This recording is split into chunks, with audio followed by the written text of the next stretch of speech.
For removing any obstacle, Goddess Lakshmi for wealth and Goddess Saraswati for knowledge.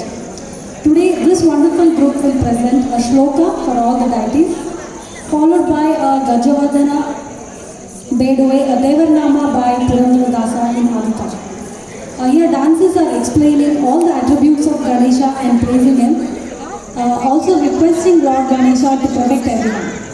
So this is the second performance of this group, and we wish them many more wonderful and successful performances here.